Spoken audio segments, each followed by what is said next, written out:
அனைவருக்கும் எனது அன்பான வணக்கம். திருவள்ளுவர் இயற்றிய திருக்குறளில் அறத்துப்பால் அதிகாரம் 26 புலால் மறுத்தல் 257வது குறள். உண்ணாமை வேண்டும் புலால் பிரிது ஒன்றன் புண் அது உணர்வார் பெறின். ஆராய்ந்து பார்த்தால் புலால் என்பது உயிரினங்களின் புண் என்பது நன்கு புலனாகும். இதை உணர்ந்து பேச்சு என்பது சுத்தம் இல்லாதது என்ற உண்மையை அறிந்தால் உண்ணமாட்டார்.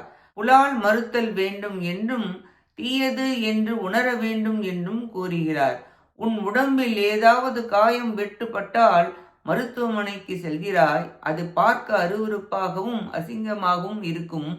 புண் உலர்ந்தால் நாரும். அதுபோலதான் பிரிதோர் உடம்பின் புண் அது உண்ணாது ஒழிதல் வேண்டும். உணராமல் சாப்பிடுகிறாய், எனவே புண்ணை தின்னாதே என்று கூறி புலாலை மறுக்க உணர்த்துகிறார். இக்குறளால் புலால் உண்ணுவது இழிந்தது, பாபம் என்பது கூறப்பட்டது. நன்றி, வணக்கம்.